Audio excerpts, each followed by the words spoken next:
fully approve his messages. You again. I think we would all be joining the unemployed. Our employers can also hear.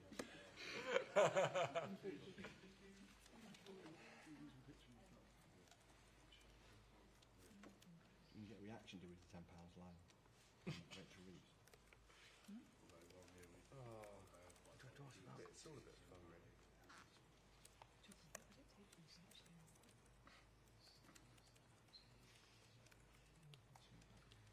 I'm not sure today's the day.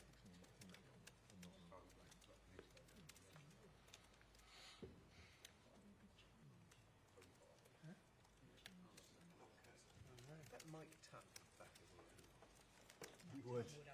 Anything on GBNews. They are, to be honest. It must have been all around the Gunboat studio in Westminster. Yeah.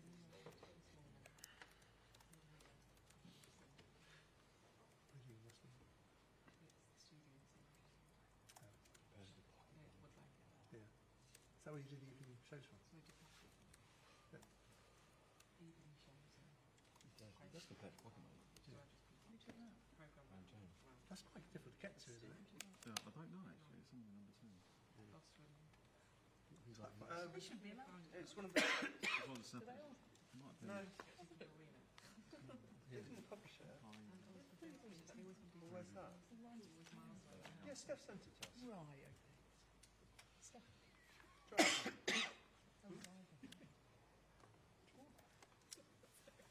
You don't remember? I missed what you said. I didn't say anything. What did you say, Mother? I didn't say anything. Definitely a story. Fucking brilliant story.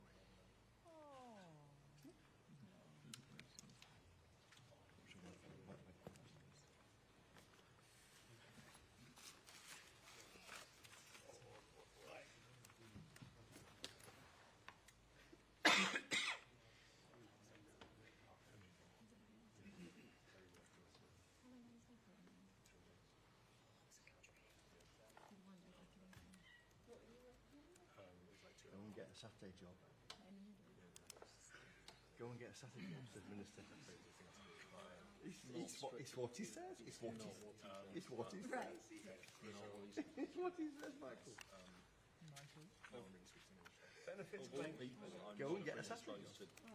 To defending Darren Jones, but that's not what he said. and everything was amazing. I mean, what he says if you don't listen to, like, right to the end of what he says. Take, for example, if I said to my We're not kids, talking about, like, comparing. compared it with a Saturday He's job. making a point about the OBR scoring. This is a revisionist approach to It's ministers a humbling. revisionist approach. It's just a visionist approach. Voicing.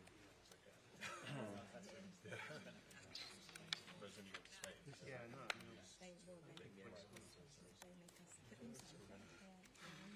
biggest single benefit, biggest benefit. In fact, Actually, I didn't do this. Get the job in fiscal policy. Relative. Yeah, it's Oh, that makes it so you know what the FT's like, we always touch it. it costs. Sit next to a 22-year-old with his own kid. And the law, I was trying to be sympathetic to it's legal to drink at certain settings. 8 hours, 2 hours, Lisbon, stuff like that. No, that's still legal, I think.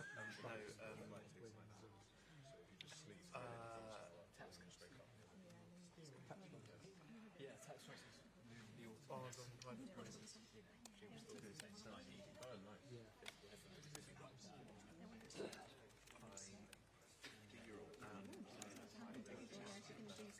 Yes, he did write down the rules. My last year. So basically,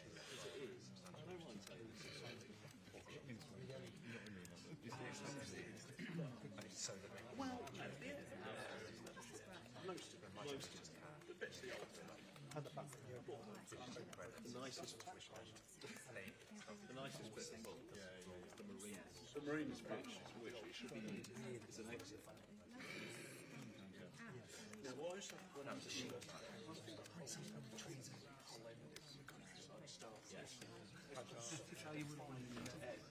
that only takes you about 30 minutes. Most pieces are Yeah, I mean, there's global trade. They try to have their own. I'm just not sure how much exemption would get. You can't afford money in Not just white paper. Heavy lifting. Literally only white paper. from what?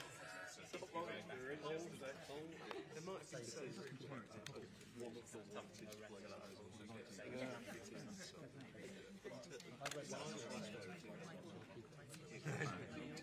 I think like it's gone down a little Possibly. I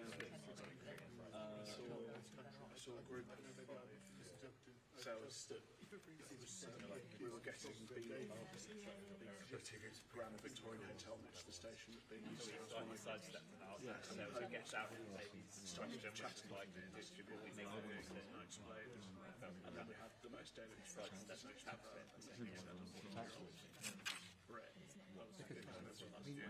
Apparently when they went to AI and stuff doing collaboration and blah blah blah.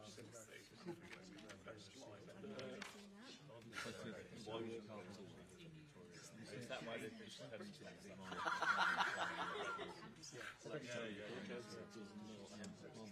hates everyone equally. Well, yeah, it's interesting. Raised 170 billion over the years. Really? you want to offer up this 170 billion? 800 billion.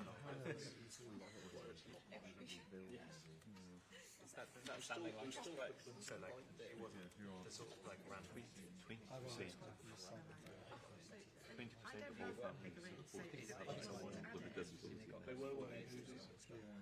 And I'd said to our video As in across the bulletin. none of that. Do it one of them. Because they're old, and they're wonderful.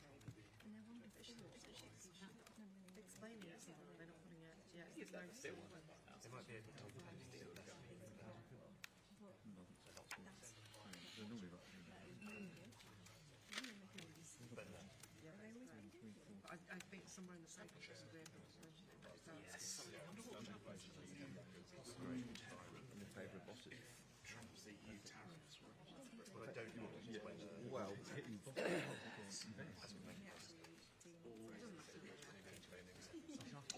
unless I say Oh, it goes away again. Every year. Hello. Hi, not too bad. Will you repay all extra tickets not What's that based on? No. Yeah, I mean, yeah. I'm not repay it? they don't need to put it in.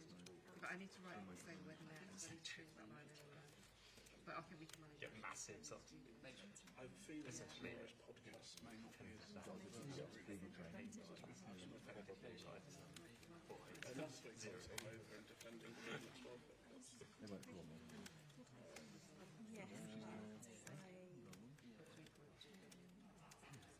I'm doing this podcast with Is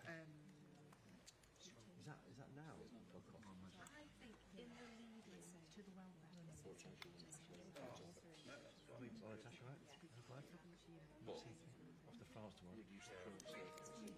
Gay Parade Spring. Oh, yeah, it's this, Yeah. That's my main thing. You I always feel a bit like Okay, I must admit I've not. Do you mind also just making sure it's set to Jim Cook? Because Jim is very much our housing Yeah, that's right. infrastructure guy, so you send it to Jim, and I'll tell him that we spoke to him. Is it significant to say on a scale of 0 to 10 on a day when there's quite a lot of other stuff around, or a little bit influenced? Yes, Gay Parade. Oh, you started. No, just The poll. Okay, cool. Lovely, great stuff. Thanks for that. Cheers.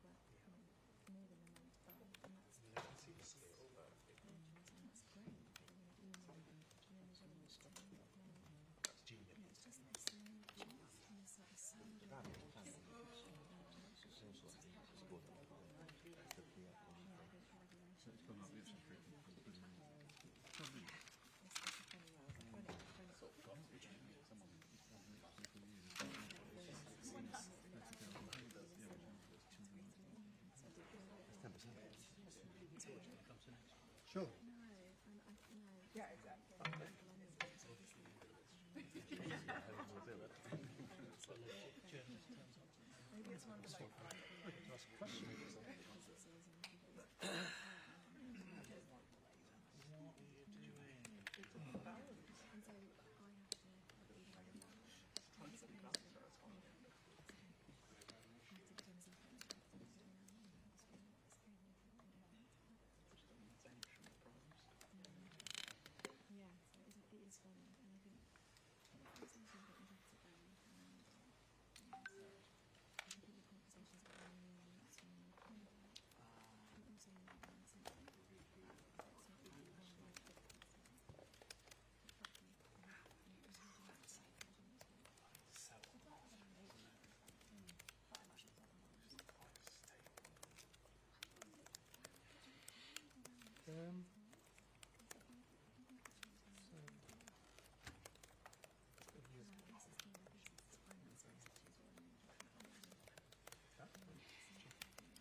Yeah, well, actually starts to come. I mean, it's probably should come for a smash. Take the note of the stick.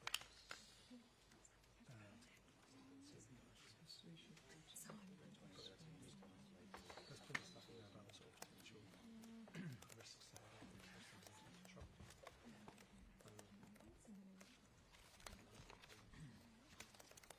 Okay, the budget.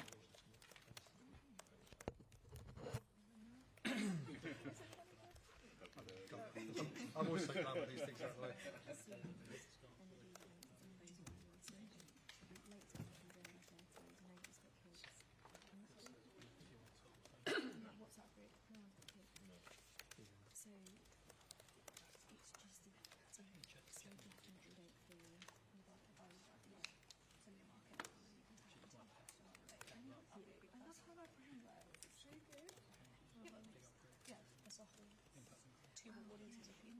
Yeah.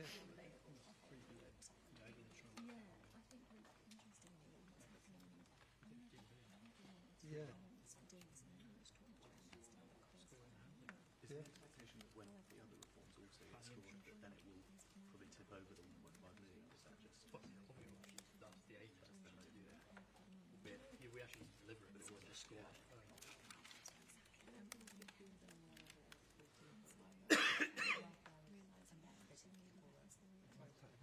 Question?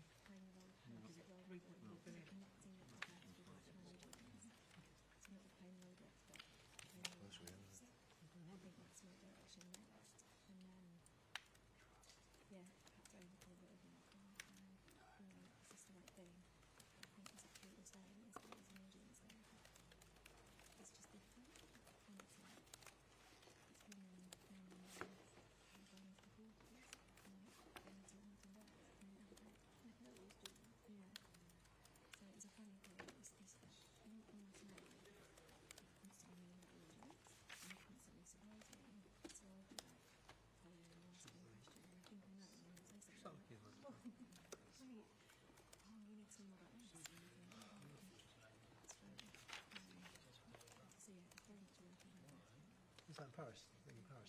No, sorry, as in you've got that alongside the North University David. So Pierre responds to Paris. Tomorrow is going tomorrow. And what day is it? Continue to be Literally, no one's got time for this. last week. Think about it. Yeah. Journalists are traditionally not busy people. Those things are Like right now is absolutely the moment. When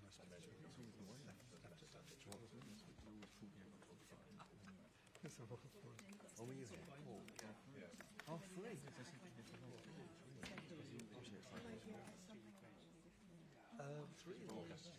Oh yeah, I do actually. No, I thought we... well yeah, because in art really big on defence. on a kind of mini budget. There is something just becomes like Physical statement. Sorry, Mark, you spring statement. You've completely changed. I am. Stop these people. They're all the same.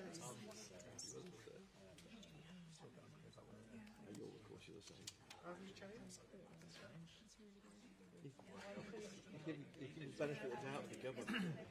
You put your studs in, which is best. I save my studs for actual targets. the important bits. reform and Get your studs out for that. I mean, I don't need to get my studs out for it. It's too easy. you didn't need to publish that case report. Why are you doing this? And even without He's not cooperating. Don't mention it. They said this to keep it going. It was when she was talking.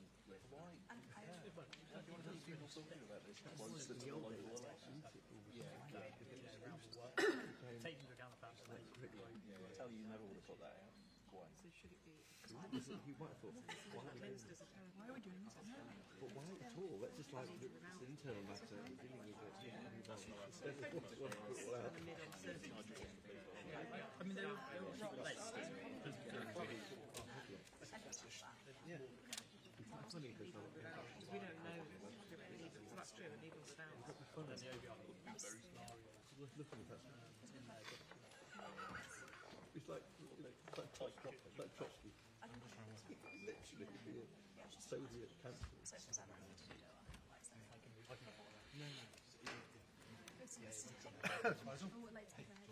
Yeah, not too bad.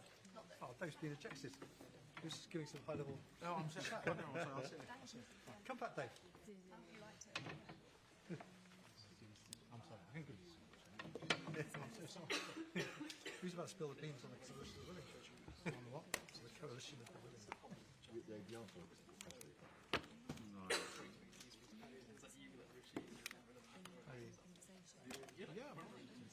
My job is like, if they say headroom on TV, I would go, what do you mean by headroom? I mean extra cash. Buffer. Frame. I say extra cash. Rainy day money. Rainy day money. Same as you.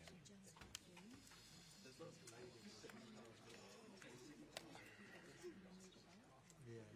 He's got some going into tomorrow about how. Yeah, I think he's very smart about it.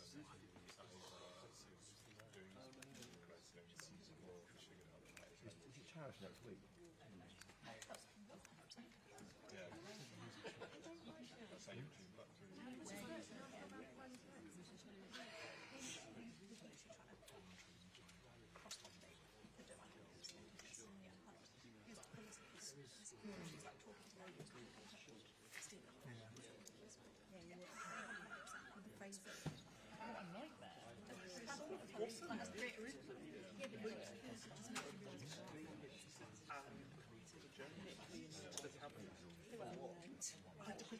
Why not?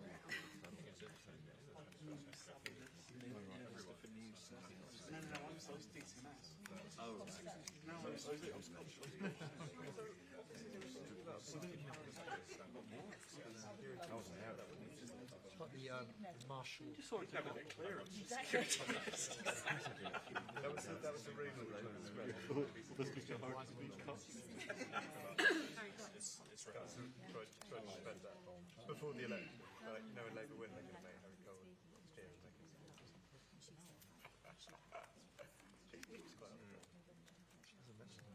Sorry, that was the Tories. There's a reference to him. Labour. Tories wouldn't have been a good reason. Only the Labour would have been. Oh yeah, trade. Oh yeah, there's definitely loads of implicit stuff. Changing disruption to trade patterns. Nice. Yeah, exactly. Someone just spend loads of money on defence out of the blue and.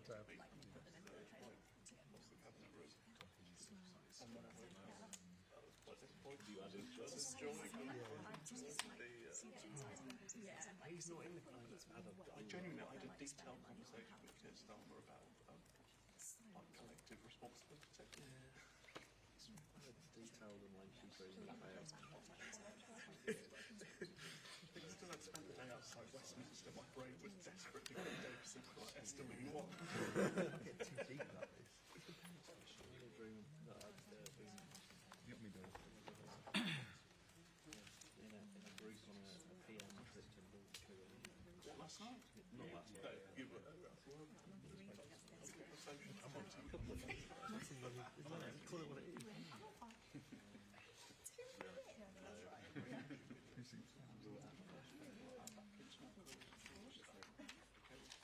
If it's it's the same one I watched. That guy is hilarious. Yeah. It's a big, sort of beardy, got yeah. And that means no questions and replace all the stuff.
Good afternoon. Security for working people, renewal for Britain. That is the government's mission in a changing world. That is why we have invested in our NHS to cut waiting lists for 5 months in a row. Why we are rolling out breakfast clubs in every primary school in England. And why we are increasing the minimum wage by £1,400 for someone who works full-time from next week. But I know that it's not enough. The cost of living crisis is still very real for people in Britain. Global instability is holding back prosperity across the world, and countries across Europe are rightly having to spend more on defence.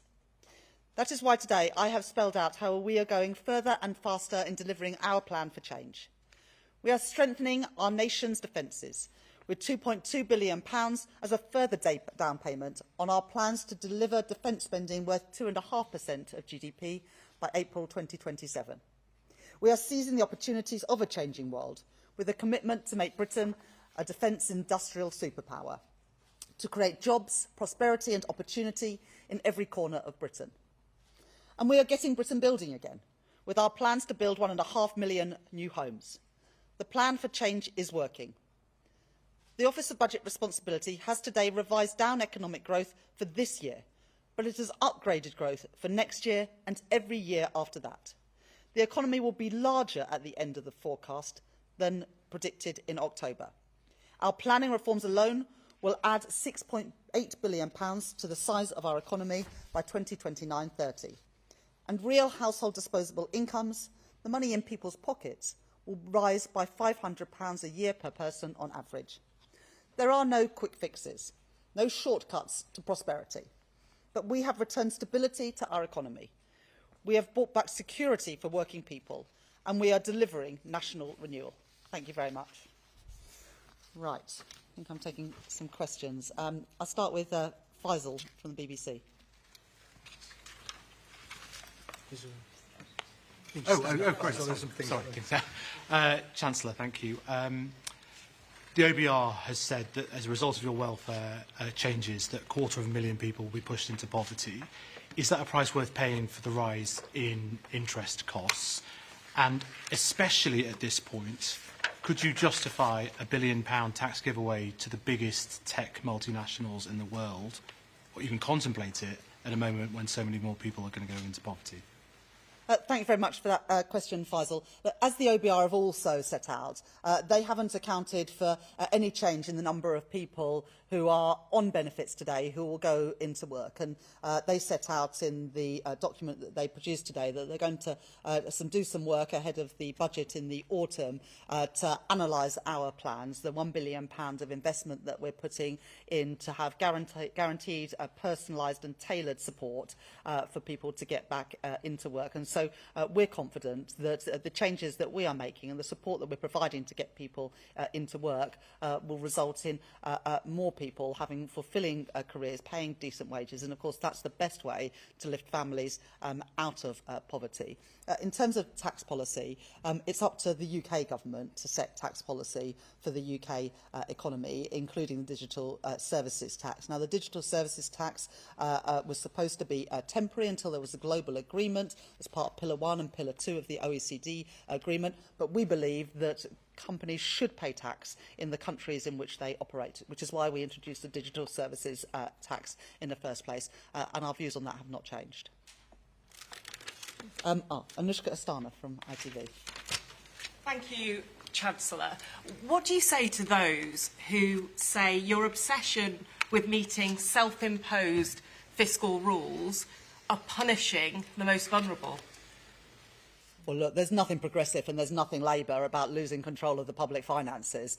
That's what the previous government did, and that saw mortgage rates, rents go through the roof. It saw prices increase. It wasn't the wealthy who paid the price for that. It was ordinary working people and those on fixed incomes. So you call the rules self-imposed, but of course markets impose discipline, and it is important to provide an anchor for people to know that this government will ensure that we are not living beyond our means and borrowing more than we can afford. And today, because the Tories doubled the national debt, we are spending £105 billion per year on debt interest costs. That's more than we spend on defence, the Home Office and the Ministry of Justice combined. So that's why this government wants to reduce debt and reduce the deficit so that we can spend more on the people's priorities rather than more in servicing those debt interest costs.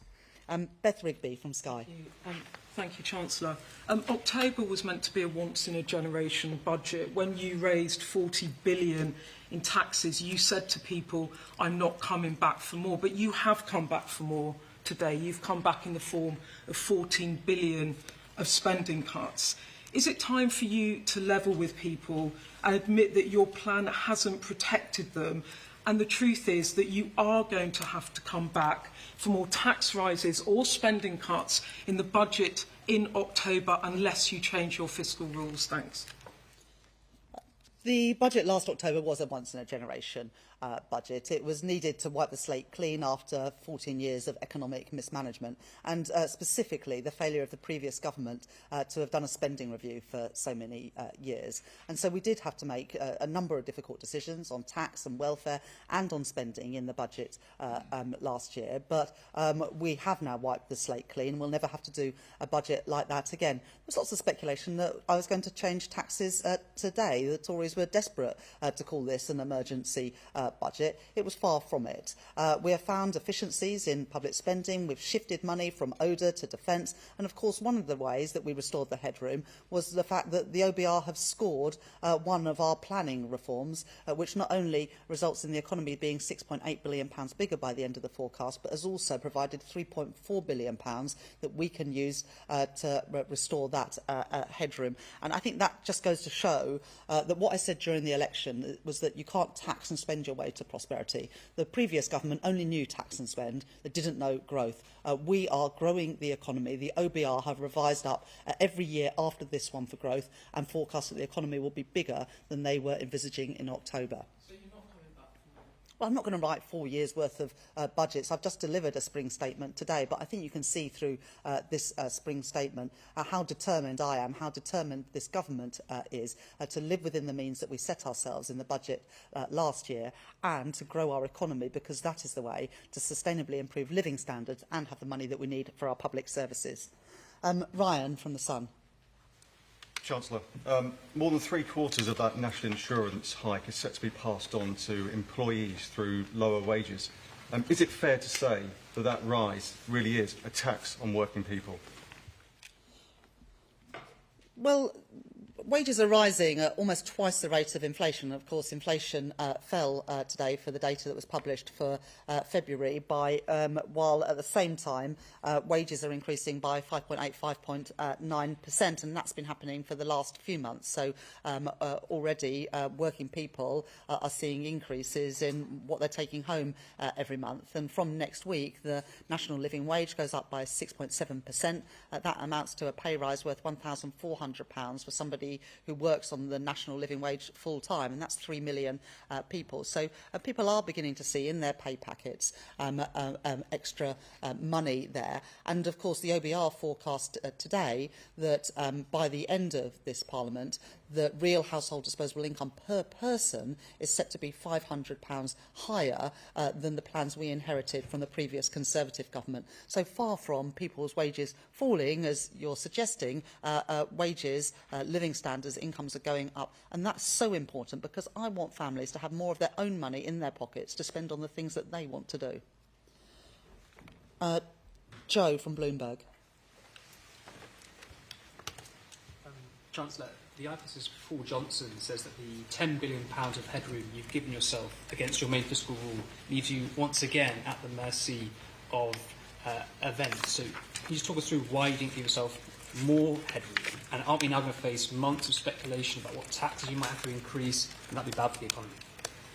So when I became Chancellor, the plans that I inherited from the previous government, it had just £6.5 billion headroom. That was the lowest headroom that a Chancellor had ever given himself, had given the government, had given the country at a budget. In autumn last year, I increased the size of the headroom by around 50% to take it to £9.9 billion.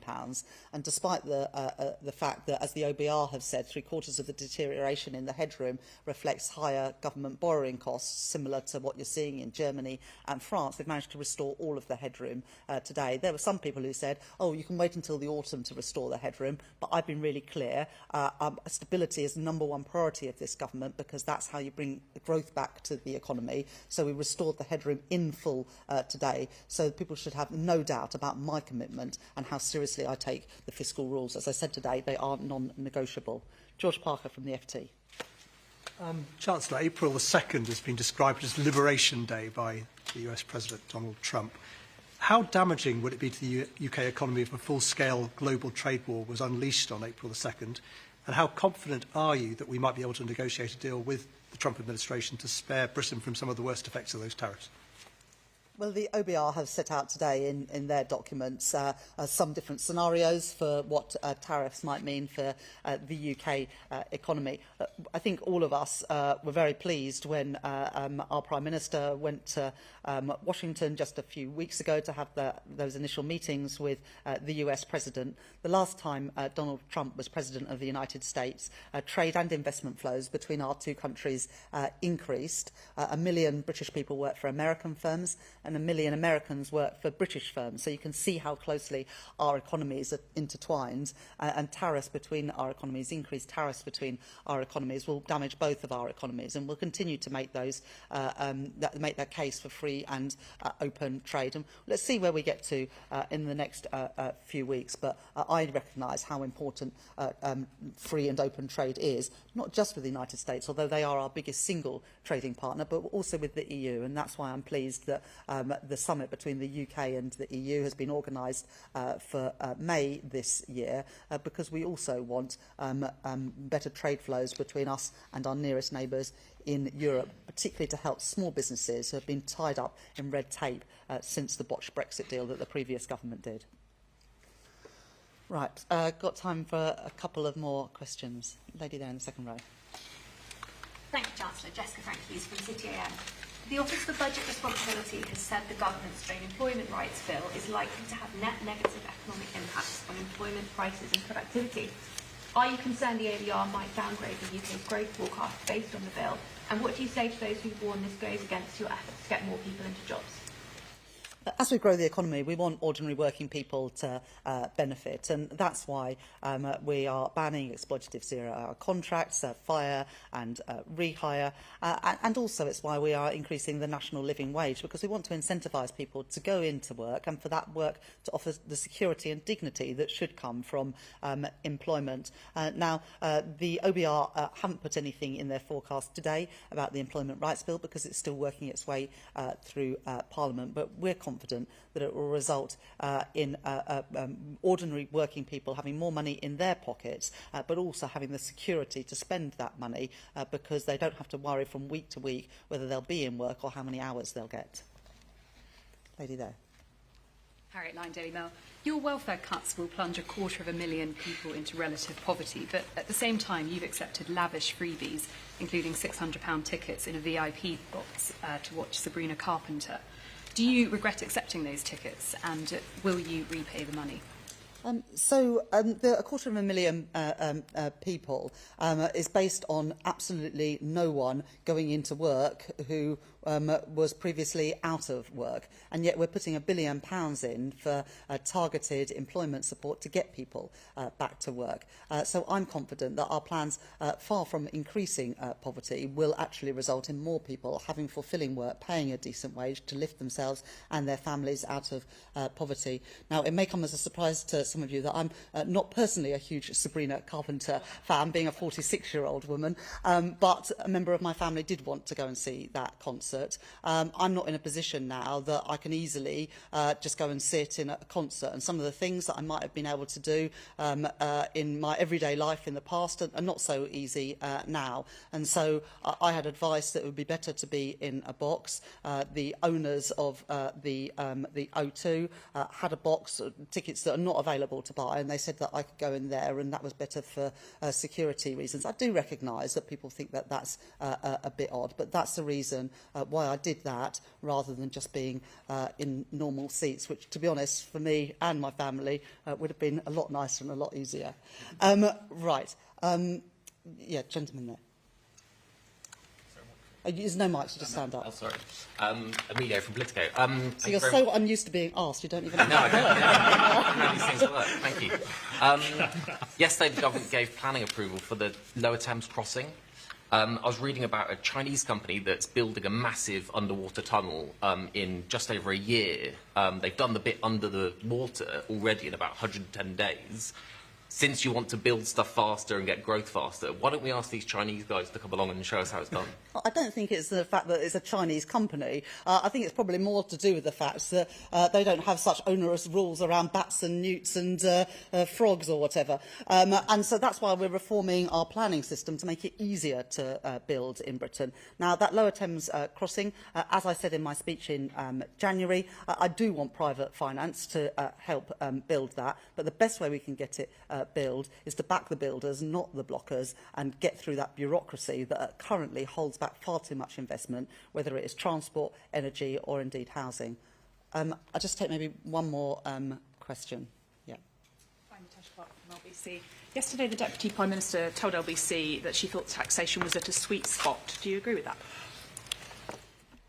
Well, look, we had to make difficult decisions in the budget last year, including increasing taxes on some of the wealthiest and also asking businesses to pay more in tax. That was necessary to put our public finances back on a firm footing and also to properly fund our public services. I think the most important thing is that when people pay money in tax, that we treat it with the respect that we would treat our own money. And for too long, that hasn't happened, whether it is COVID contracts that went to friends and donors of the Conservative Party, whether that was a bloated bureaucracy, quangos getting out of control. And I'm determined that when we ask people to pay tax to fund public services, it actually goes to people's priorities. More money in the NHS, more money in our schools, and crucially in the changed world that we face today, more money in our defence.